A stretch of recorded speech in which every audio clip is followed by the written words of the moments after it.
Get all the recordings going. Okay. All right, Dr. Deanna Minich, welcome back to the Biohacker Babes podcast. Thanks for joining us. Oh, thanks for having me back. Good to be here with both of you. Yes, we were so excited to hear that you were willing to come back on the show. We really enjoyed our conversation earlier this year. Well, I guess it came out in January. So if anyone missed that podcast, go back and listen to that one. We had a really awesome discussion about colors in our diet, in our environment, how that's affecting our mood, our gut microbiome diversity. And then we did talk a little bit about melatonin.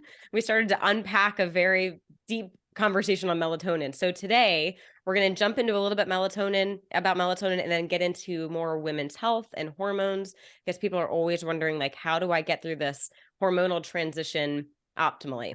So a lot to unpack today. So to kick off, so melatonin, right before we hit record, we're talking about how a lot of people think of melatonin as this sleep supplement.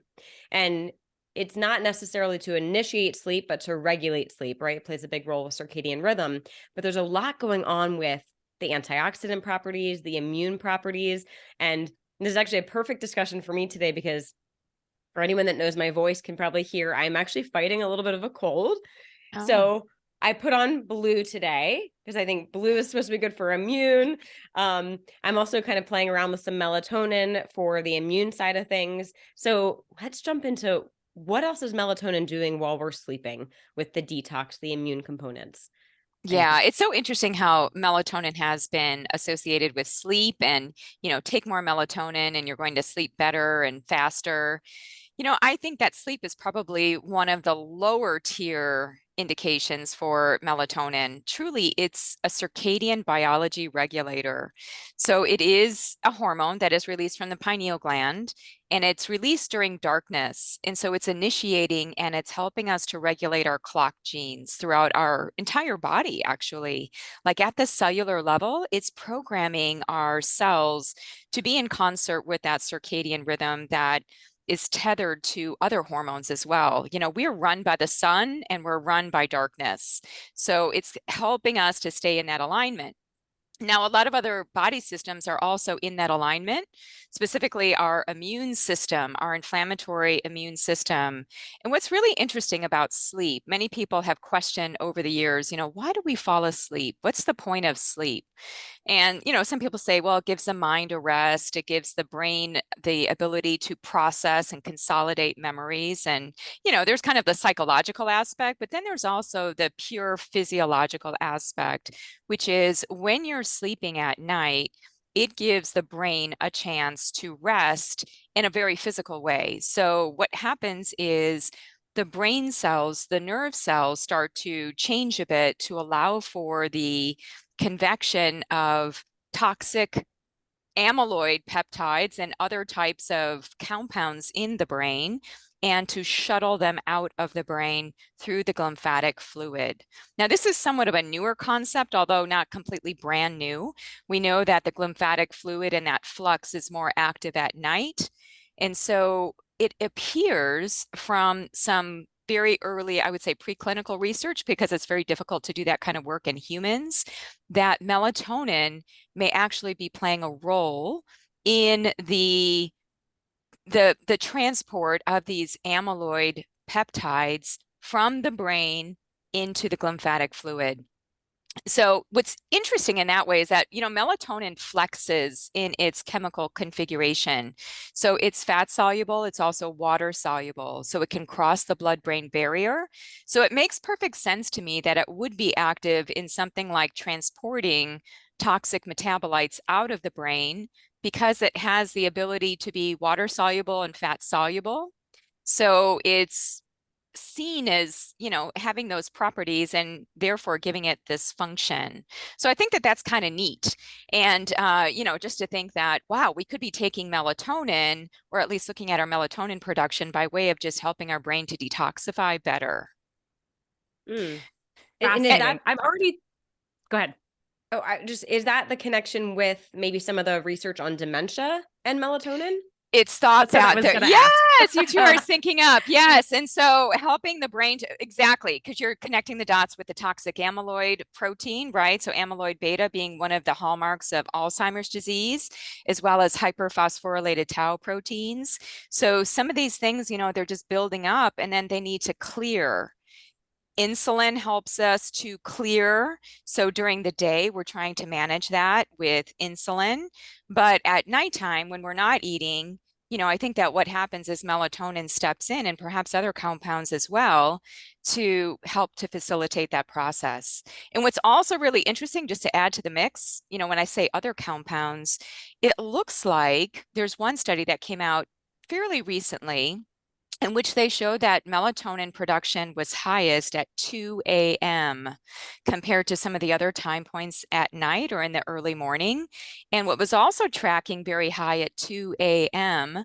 was glutathione, superoxide dismutase, and some of the other antioxidant defense enzymes. So it's almost like the body gets engaged in this rejuvenation and repair process at night, because during the day we're active and we don't really have the time to recoup, regenerate, kind of get our brain into renewal, right? Because it's too active.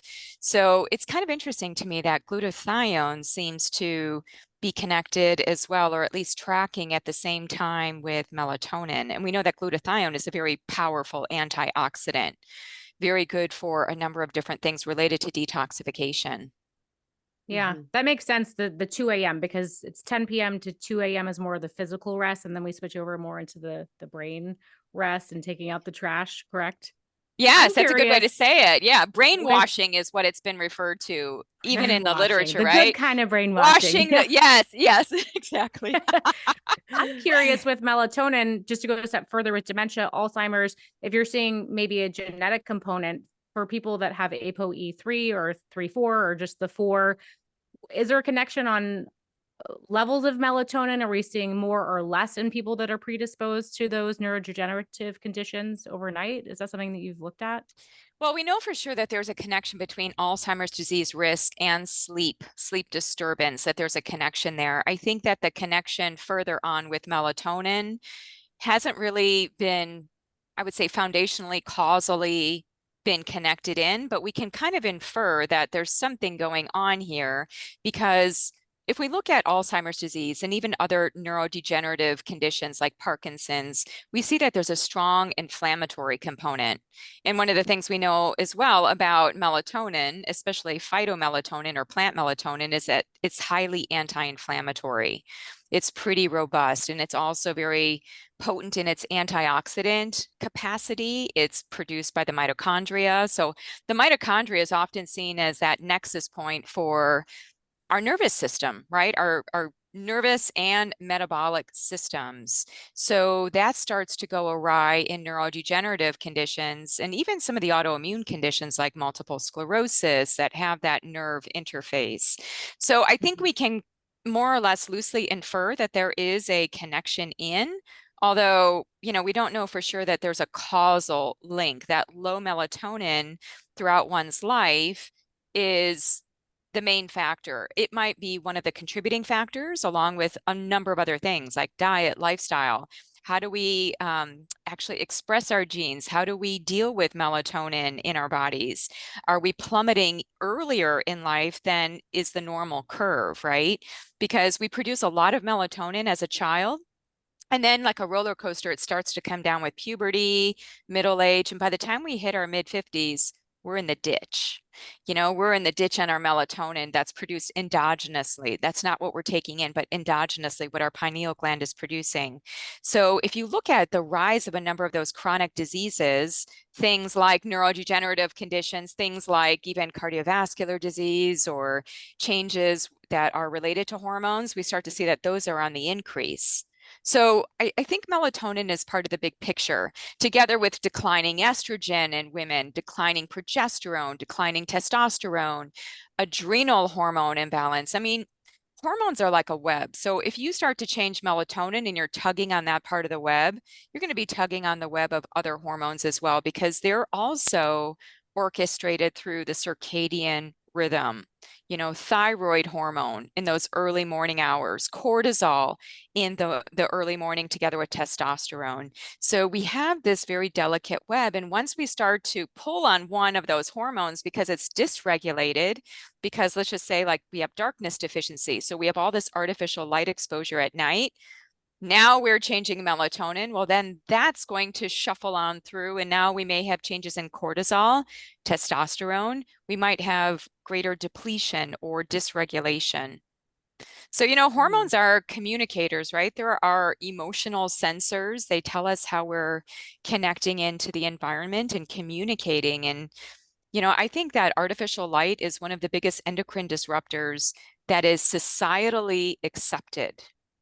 It's kind of cool to be on your screen, be scrolling, look at how our posture is changing with technology, having the forward head. I see it every time I go to my chiropractor's office. He's like, do you have tech neck? He's got this great poster. So, we're changing as a species, like all of that light at night is dysregulating our hormones. So I would even just say to start there, right? Yeah. I'm curious, personal question, because I've always been a lighter sleeper. I'm a dolphin, and I'm not looking forward to the downtrend of both melatonin and progesterone. I'm like, my sleep is not going to be good. So what lifestyle behaviors other than avoiding blue light at night, like good sleep hygiene, is there anything else that we can do? Maybe things to support natural cortisol rhythm, or anything kind of in the outlier area that we should be looking at to support, or maybe just optimize that natural downtrend around 40-50? Yes, definitely. So some of them might be obvious to you, but let's state them anyway. Yeah, so great. the precursors for neurotransmitters, for the most part, are proteins. So making sure that we have consistent amounts of protein throughout the day is so important, because protein forms the basis for things like catecholamines, stress response. So if we're constantly exhausting our stress response, we're going to be using up a lot of our energy reserves and a lot of the proteins and other things that we need from a nutritional point of view in order to replenish. So I would say protein, get the protein just as a foundation. And as you both probably know, there's a lot of talk right now about reevaluating dietary protein intake. Maybe we need more as we get older. We need to fortify that our lean body mass, right? Because our muscle health is connected to our mitochondria, is connected to our metabolic rate, is connected to insulin. And so insulin is a hormone that's connected to cortisol. So it's all connected, right? So dietary protein is key. The second thing is healthy quality fat. And this cannot be stressed enough, I think, because fat provides the backbone for hormones. So cholesterol initiates that entire sex steroid web, going into progesterone, estrogen, testosterone, even the glucocorticoids, mineralocorticoids. So making sure that we have healthy levels of fats. And I think for some women, they're afraid of having dietary fat. We have had these messages around don't eat cholesterol, but actually cholesterol can be, it depends on the individual and where they're at and what the quality of the foods that they're eating that are providing those different compounds, but we need to really just be thinking about the basics. The third piece of this is, I would say, plants, targeted plants to help our adaptogenic response. I'm a huge advocate of plants. I know that right now there's a lot of talk about anti-nutrients. I think that with plants, we have to do a couple of things. We have to prepare them well, right? And I think because plants are so intelligent, they're signaling things in our body that might be awry. So if we are sensitive to oxalates, is that really a mineral insufficiency or deficiency that's being signaled? Or is there an imbalance with kidney function or dysfunction?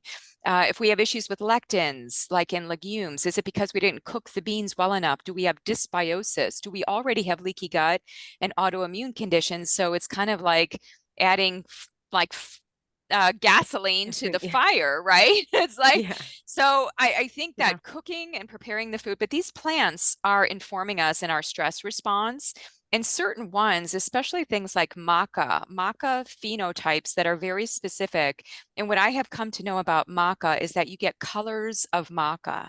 I always talk about colors of the rainbow and how each color is a connection into its function. Same thing with maca. I never knew so much about maca until just the last year when I started taking Feminescence, which helped me with nourishing my own body's endocrine system. So what we know about certain maca phenotypes is not only are they adaptogenic and they help with stress response, but they can help to nourish the hypothalamic, pituitary, thyroid, adrenal, ovarian axis and help with a slight bump in things like estrogen and progesterone. So some plants are phytoestrogens, like if I think of soy or red clover, certain things are just phytoestrogenic, like flax lignans. I actually, we can talk about soy if you want, because I think it's a supercharged topic. I get asked about it all the time. I think that there's a phytoestrogen approach where we have look-alike compounds, and then we have things like with the maca phenotypes, like feminescence and this kind of product, where it's actually changing the endocrine system signaling, the biofeedback, right? It's not a look-alike. It's doing something to the brain to change the rewiring. So maybe, from that perspective, we think about synthesis, transport, activity, metabolism, and excretion, because the other piece of hormones, Lauren, that I didn't address, at least in terms of input, is the output. And for some women, because their gut is in disarray, their metabolism, maybe they have certain gene variants that don't make them metabolize hormones very well, they start to have all kinds of problems. And I often think that women in their early years that had issues with their menstrual cycle, we need to look at, what are their metabolic gene variants for estrogen, because sometimes it's not the estrogen, it's the actual estrogen metabolites that are causing the imbalance and a lot of the genotoxic effects. So it's everything. It's like how our bodies are making the hormones, how we're responding to the hormones, and how we're excreting the hormones by way of liver, gut, and even putting the bile in there somewhere, right? That's all important for the conversation. Yeah. And before we hit record today, we were briefly talking about hormones, and I know you're so passionate about this topic, which is so awesome. What has been like the biggest surprise for you, maybe in your personal journey or the women that you've worked with or talked with? Like, what's the big shocker there? I'll give you one for myself and then one for the other people in my sphere and who I talk with and who I work with. Excuse me.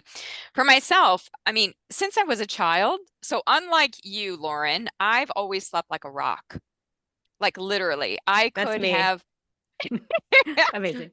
And in fact, I've actually tested my melatonin, and my melatonin tracks really well. My estrogen and progesterone are low, but my melatonin tracks really well, actually. So I don't know if it's because of melatonin, but I've just, by my own nature, since I was a child, since I was a baby, I've always slept well. So within the past, I would say 2 years, I noticed that my sleep was changing. And I'm like, wait a minute, I need my sleep. I need my 8 to 9 hours. So just within the past 6 months, things got worse. And I started having vasomotor symptoms. I never thought I would be the woman that would actually get the hot flashes. I was always thinking like, oh yeah, that's because, people aren't eating a healthy diet, or maybe they're not exercising. I do all that stuff. Yeah. I do all that stuff. And so, but what I also know is that I have a family history of cardiovascular disease. I mean, most of us do because it's pretty rampant, but having vasomotor symptoms like hot flushes, night sweats, this is actually connected into cardiovascular disease risk. So I began looking under the hood, just even at my own biology and having to amp up what I'm doing for my heart. I've never thought about my heart and my sleep so much until the past 6 months. So I did start taking melatonin, which had helped. And I must admit, I took a higher dose of melatonin.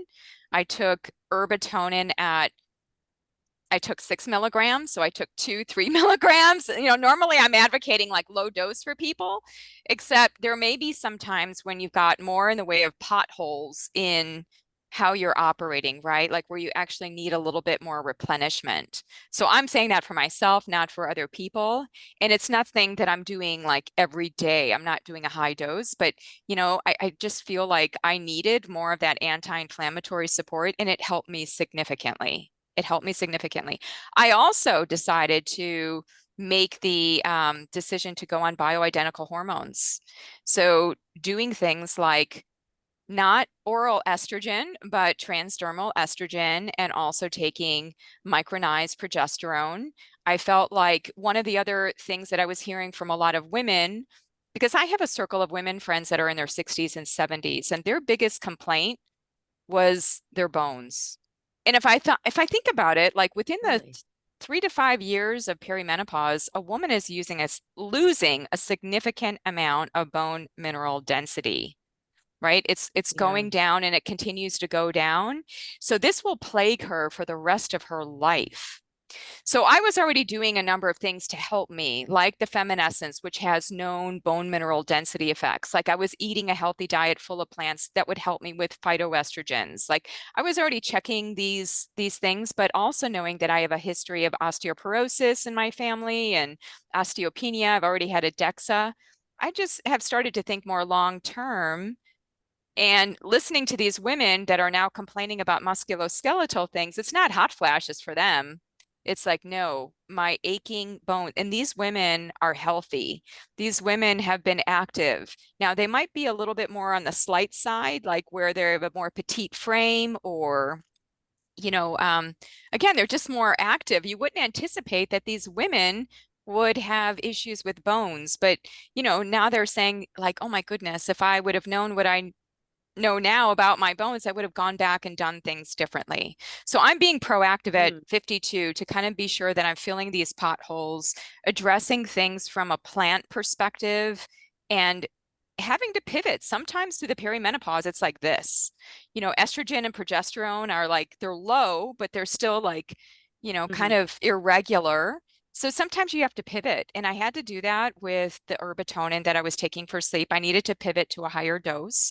Now, again, I'm not going to do that forever, but it is something where it's just like sometimes you're going through that transition, you're going to be a bit more wobbly in your physiology. So that was a surprise for me, I must say. I didn't think I would be one of those people that would get hot flashes. I thought, oh no, I'm already doing a bunch of things, but I'm actually very grateful. And I do think that our body gives us messengers, like messengers of, it's communicating with us all the time about how we need to course correct. And so I don't take it in a negative way. I take it in a way of like, okay, let's pause, reconfigure. I'm 52 now. What do I need to do now versus when I was 42? I was a yoga person for my whole life. Since I was 19, I was taking yoga classes. I even became a yoga teacher.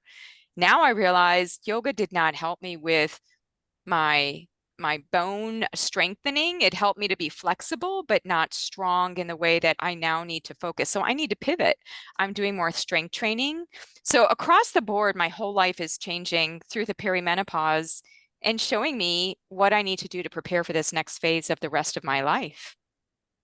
And I'm sure there will be another phase, right? Like life is dynamic, our bodies are dynamic. Good news and bad news, people. We have to keep changing, but it's dynamic, right? That's hormones. So we're speaking specifically to our women that go through this hormonal change. I think there's more coming out about cycle syncing for cycling women, like leaning into the curves throughout the month, accepting a little more rest at the end, pushing hard when we can. But then women get to perimenopause, the ups and downs are like, I don't know. Like from an emotional perspective, how do we lean into and be okay with those changes? Because I think it's really important what you said. It's not that we've done something bad or that it's wrong. It's a lesson, or it's teaching us that there's something else, there's another opportunity. How do we reframe that and listen to those signals? Because I think people can get really lost, especially in the perimenopausal fluctuations. Yeah. Okay. And just to go back a little bit, because I don't think that both of you know this about me in the way of, I think we talked about it briefly last time, but I've always had reproductive issues. So when I was a teenager, the endometriosis started. Like every month was full of pain for me. So like if I think of my body messenger, which organ system has it been? It's been my reproductive system. So every month has been something that I've struggled with, in varying degrees.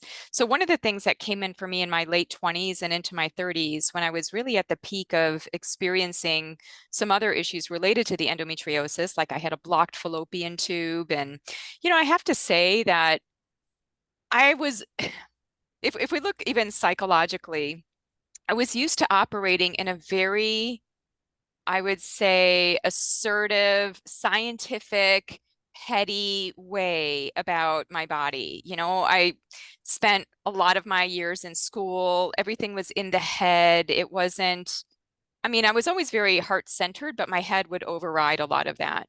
So I realized that in my late 20s and 30s, I was doing so many different things. I was doing acupuncture, chiropractic. That's actually how I met my husband, is I was doing acupuncture.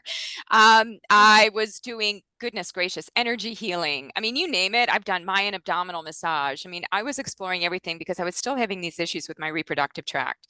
And then I began painting. I realized that, and as I got together with my husband, he's a musician by night, I would say, just for fun. That's his hobby. And so as he would play music, I would notice I would start painting and doing more artistic things. And I didn't realize this. It was him that noticed, but he's like, Deanna, you're putting your ovaries and your uterus all over the house on your paintings. Like, it's all like, you know, swirls and I didn't realize I was doing this, but once Mark had mentioned that, I realized, oh my gosh, there's an opportunity. My body is speaking to me. So I began to proactively paint and connect with my body in these nonverbal ways. Like, you know, some people need to talk things out.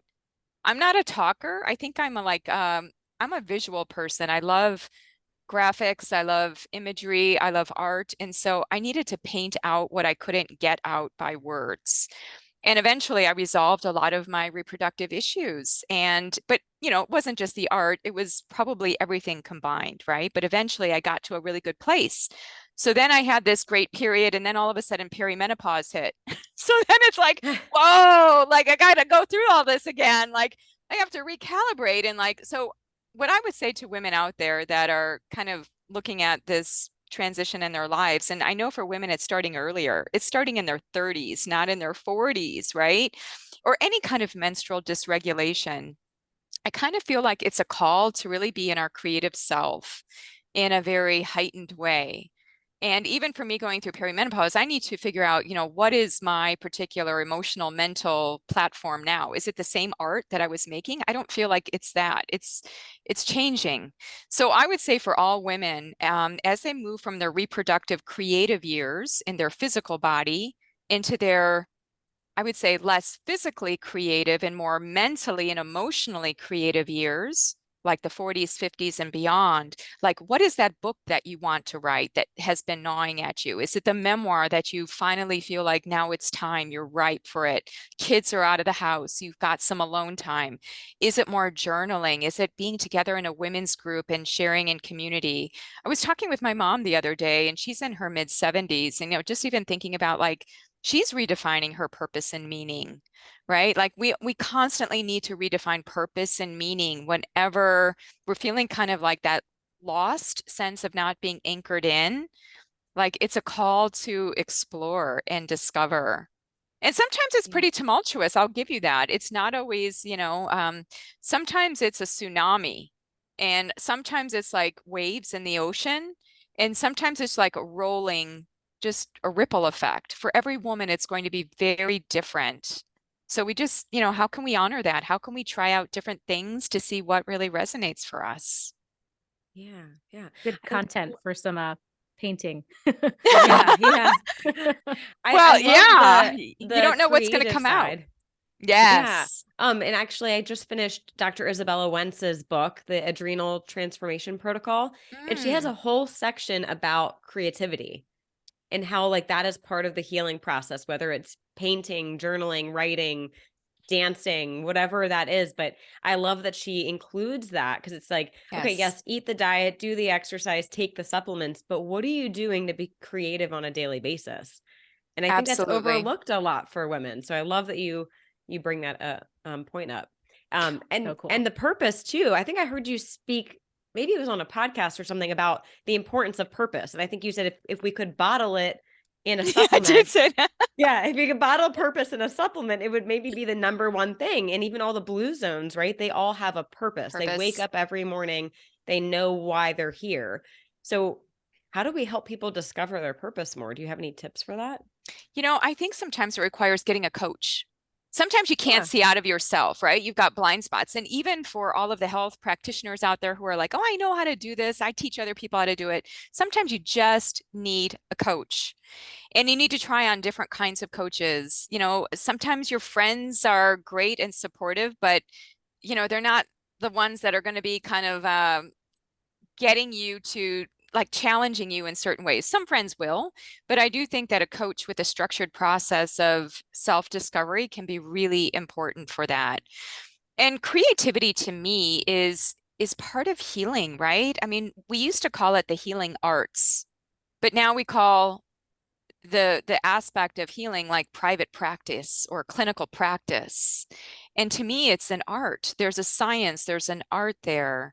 And when I think of creativity, I think of flow. Flow is a very it's juicy, it's yin. It gets us into the water element, which is all about fluidity, right? And perhaps we need to embrace that fluidity. So I don't know. I can't be prescriptive for every woman in that way. It's almost like they have to honor that water element within them. Like, where do they feel called? Is it moving into, you know, you see something online and it's like, oh, that looks kind of interesting. Go with your intuition. This is the time when intuition is ripe because the hormones are kind of recalibrating, right? And it's like there's a lot of surface noise. And so coming into that pause, coming into the menopause, coming into the melatonopause, the andropause, it's kind of clearing the hormonal noise to enable us to allow other things to speak forward and to direct us, like the base of our intuition and marrying that with our intellect, right? Because for many of us, we've been really heady most of our lives. And now where it's like, okay, now I get to explore other things. So just allow yourself to just dabble and like sign up for a course that you normally wouldn't have signed up for, right? Like just anything that is grabbing you at least initially, because you just never know where it's going to take you. You never know the different doorways you're going to go through. And eventually you'll get to that key that unlocks the door of like, oh, here I am. This is this transformation. And, you know, sometimes it's not the destination. This will sound trite, but it's not the destination. It's truly the journey. So Maureen Murdoch has written a wonderful book called The Heroine's Journey. I've actually had the opportunity to meet with her and she's lovely. She has a workbook and she has a book that you can have. And she talks about how the heroine's journey is different from the hero's journey. So we think of Joseph Campbell, the hero's journey, but for women, it's a bit of a different process. And she has a way that she talks about that in her book. And also I've been pulling out of my library other books by important women in that I consider to be very influential. People like Carolyn Mace. I pulled out my books from Jean Shinoda Bolen, who has this beautiful book called Goddesses in Every Woman. And she talks about the goddess archetypes and how our goddess archetypes, they change, right? So as a 20-year-old, I was like an Artemis. I was really independent, focused, goal-oriented. Well, as a 52-year-old, I'm not the Artemis. I'm more the Demeter. Demeter is like the goddess of nourishment and healing and support. And, you know, so, you know, she has some beautiful tools and questionnaires in order for you to get into that. You know, everybody, so all of these books, you know, Sark has some lovely creative books, you know, whatever just kind of feels, you know, wherever your curiosity is taking you. I think that that's really important. Yeah. Definitely Love honoring the that. curiosity and the intuition. I'm curious how, as a thread that leans back into a woman feeling maybe a little more confident going through that transition, because it can feel a little bit like, where are my feet on the ground? I've always had this control over cycle or control over my exercise, nutrition. And it's such a life lesson, right? To just relinquish a little bit of that control and be more in flow. Do you find that emotionally finding these archetypes or finding more creativity allows us to just be a little bit more and trust? Yes, that's actually very insightful that you just triggered some neurons in my own brain matter of, you know, really focusing on like the control aspect of having a cycle that we are tethered to, and we feel a sense of control and structure. And then all of a sudden our menstrual cycle's gone. It's like the floodgate has been open. It's like now it's free form, and it's we need to find our bearings. And often we can find our bearings and that sense of structure through that process of what you're alluding to, the surrender and reestablishing a different baseline for ourselves. So and again, exploring that with a teacher, exploring that with a group. And for women that feel a little bit more in control of what's going on, and maybe they don't feel the same like acceleration of perimenopausal complaints, like they don't have the loss of libido, they don't have the joint pain, they don't have the brain fog, they don't have the mood swings, like they're not dealing with a lot of that stuff. I think it would be wonderful to have those women help with supporting women that are feeling that sense of that transition to also be within that community, because all women have their personalized journeys, and some of them are going to feel like pedal to the metal. Oh my gosh, what just happened? Why is this happening to me? I never expected this. And then you're going to have other women who are like, oh, I'm dealing with this just fine. I don't know what all these women are talking about. Then you have other women that, maybe children are leaving home. There are other things that are happening for them. Every woman has their personalized journey. And I think it's really beautiful to share that in the context of other women and to share the learnings, because, we each reflect to each other certain pearls of wisdom. And so it's just beautiful to have that all come together into that kind of tapestry. Wow, I never thought we'd be talking about all these things. They're kind of that's why we don't plan. It comes back. Longevity. We need community. We have to share, right? We're all different pieces of the puzzle. We are. And okay, so that word longevity, one of the things I think about, and especially with women, is this whole topic of aging that's coming out, and how people are talking about anti-aging. And for some women, they feel as though like they're losing their sense of their vitality, their beauty, their sense of just having like a connection to the world in the way that they are used to. And I think it's all really good to be talking about vitality and longevity, because, we have the lifespan, which is chronological, but then we have the health span, which is about our vitality and our reserves. And what I think can be really important in that process is to look at inflammation, right? Inflammation is physical, inflammation is psychological. So during the perimenopause, we have heightened states of inflammation. Again, especially in those women with vasomotor symptoms, because we're seeing more cardiovascular disease issues underlying that. So getting a handle on inflammation, I think, as a bedrock of many different chronic diseases would start to crop up in our later years, and also have a certain psychological phenotype. Somebody who's inflamed might be more impulsive. There's some literature on that. So when we're in that more inflammatory state, we're less in the mindset of being intentional or being able to choose. It's like we're reacting, like that inflammation is coming out. So I think that one of the keys to healthy longevity, vitality, helping women and men into their later years is always being connected into how healthy is their body with respect to inflammation of body, mind, emotions. There's inflammation is rampant these days. I was just talking with a good friend of mine last night, and we were talking about the world is so different now. There's so much inflammation, there's so much charge, there's so much polarity.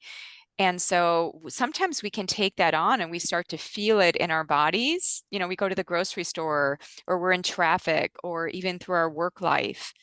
So I guess the question is, if we have inflammation in our bodies, what are we irritable about? What are we upset about?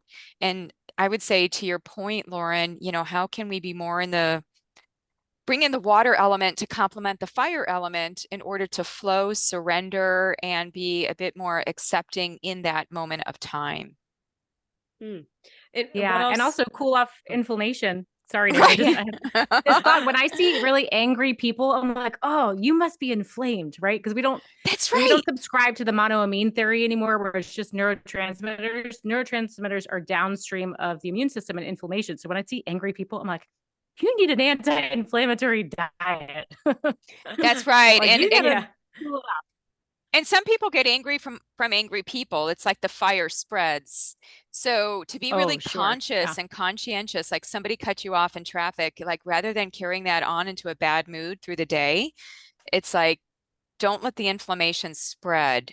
Just say to yourself, that person's probably inflamed. They're probably in a hurry. They're probably, impatient from so many, just to direct more of that loving kindness and acceptance is a good practice, right? I had a yoga teacher many years ago. She said, you have to train your brain. You have to change your perspective because even stress is all about perspective, right? It's just about how your hypothalamus and pituitary gland are connecting in to this environmental signal.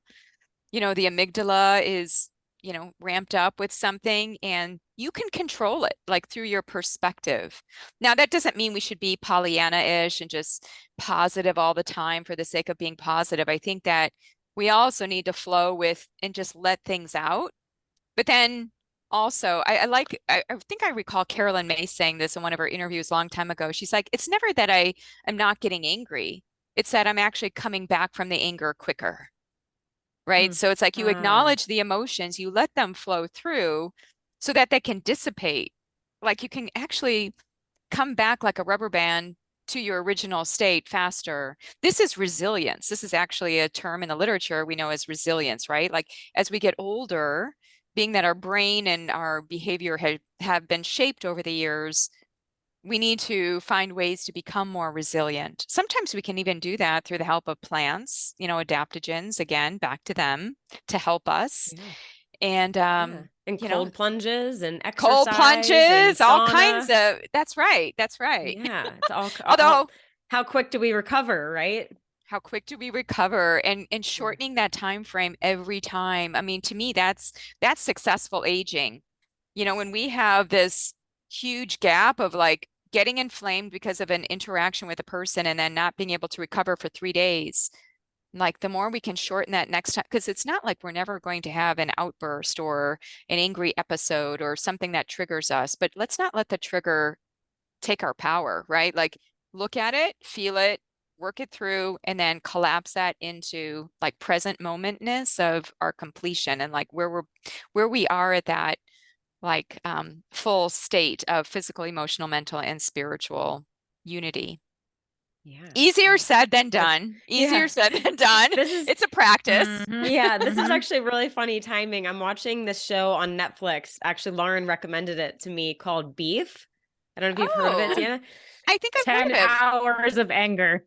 It starts with road rage between two strangers, and then it just keeps going. And so now I'm thinking of like the inflammation that's going on between these two characters, but it shows the backstories of like why they are truly unhappy in their lives and why the road rage was like the tipping point. So it's a kind of funny show, but it's also a little frightening. But yeah, anyways, it gives perspective, right? Often I wonder, like when we watch movies and episodes and things like that, to also be attentive to our own psyche, right? Because like even though we're not experiencing it, we're still feeling it. Oh, like our definitely. emotions are, and often when I do detoxes with people, I will say like, what are you watching? What are you listening to? Because it's all informing us, right? So if we don't have kind of like you're watching it in a very intentional place, you're observing it and you find it interesting, right? But I think for many people, there's a lack of awareness around like the impact of, this is why I never watch scary movies. I never watch any horror movies because sometimes that just like creates a wormhole and you just go back and you can remember scary movies when you least expect it. Yep. Yeah, usually it's so when you're much easier home alone to participate than be an observer. And yeah, never home alone. Nope. Yeah. Oh, this is so fun. Yeah. Well, I know we're coming close to the end of our time. I wanted to circle back with, melatonin and hormones, for women, how do we dose this? Like, I know you said sometimes you'll do 6 milligrams, but you don't do it every night, like for women transitioning through this phase. Yeah, let's talk about that because I was even looking at some literature yesterday that was really interesting. So if we look at what dose do you need to replenish your levels that you're losing with age, it would seem to amount to about 0.3 milligrams to no more than 1 milligram. So, but basically you can get an effect at 0.3 milligrams. So that's a physiologic dose, and that dose has been shown to be beneficial. And in fact, I was reading an article from 2014 yesterday where they looked at a number of different studies that were done on melatonin supplementation. And that's what they advocated, was that taking just, none of these fancy sustained release. And, sometimes when you look at those formulations, they put other things in there to kind of delay, and maybe some of those things aren't healthy. And if we want to mimic the rhythm in the body, having a lower dose in a format that would mimic kind of like how the body would take it in. So the body is not doing the sustained release in terms of like melatonin. I mean, it is through the dim light, but I think when we take melatonin, if we look at the studies, what would be suggested there is to take a format that is more, not in any kind of that format of sustained release, right? Like an immediate release format. So my personal preference is a plant melatonin, because a lot of the other melatonins on the market, they're actually synthesized from different chemicals. Sometimes they have fillers or other excipients in them that I would not consider to be beneficial. And there was one study from 2018 in which they identified up to 13 different potential contaminants that can be created as part of that chemical processing of creating melatonin at the synthetic level, right? Wow. So you've got that. So then, so with a plant melatonin, there aren't many on the market. And the one that I like is called herbatonin. It's from rice, chlorella, and alfalfa. And it has no excipients. It has no fillers. It's just the plant. So it's actually the actual plant itself in that matrix form. And it has been shown to outperform that of synthetic melatonin in its anti-inflammatory, antioxidant, and even free radical scavenging effects. So that was published in 2021 by a group in Poland where they took herbatonin and they just in cell studies, and they just compared them side by side, herbatonin with synthetic melatonin. So anti-inflammatory was increased 646% with herbatonin, which is so interesting. And I think it's because there are other plant compounds in it, right? It's not just the melatonin alone. It is also lutein, zeaxanthin. You've got some essential fatty acids in there just by way of it being part of the plant. So I'm always the one that will say, go closer to the plant, go closer to how it actually existed in the plant. And getting some of that lutein and zeaxanthin is also good for the eye and can help to prevent against a lot of that blue light damage. Now, the doses of lutein and zeaxanthin in that herbatonin may not be significant, still kind of small because they're just in smaller amounts in the plant, but still can be helpful, right? At least we're not taking away from the eye and damaging the eye. So I think a 0.3 milligram physiologic replenishing dose for people in middle age to be taken over time. And again, my preference is the herbatonin. I do work with the company. I think they're great. I know their quality processes.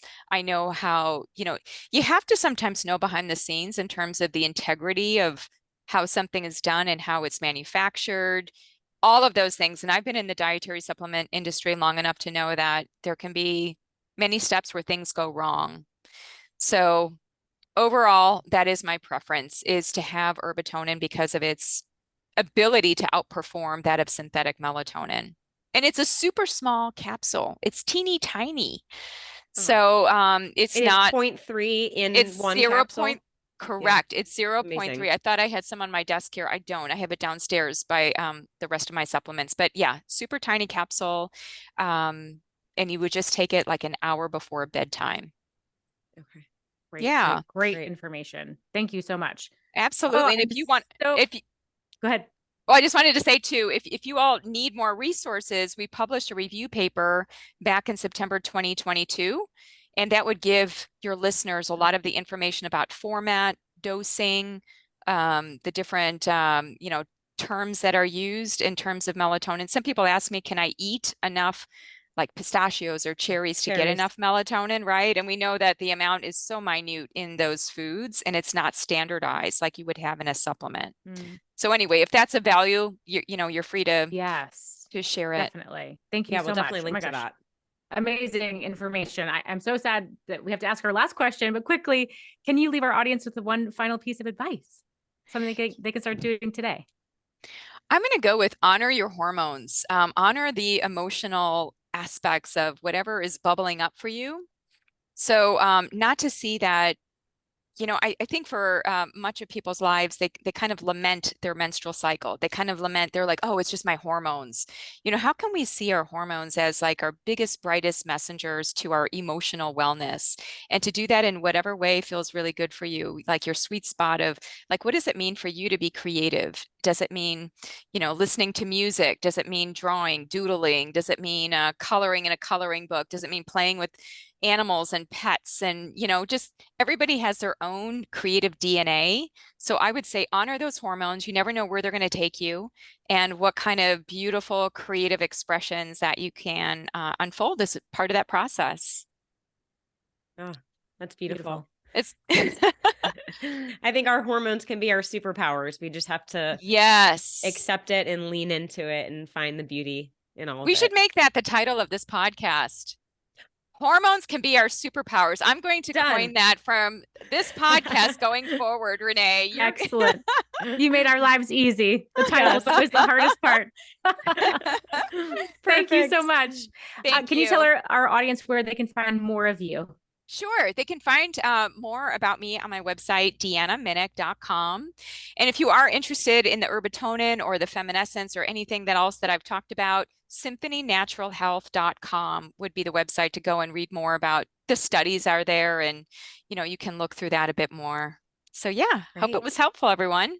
Yes. Thank you for the resources. Thank you so much. You bet. So lovely to have you again. Thank you. I feel the same. Thanks, ladies. Take care. And thanks to everyone for tuning in. We'll see you next time.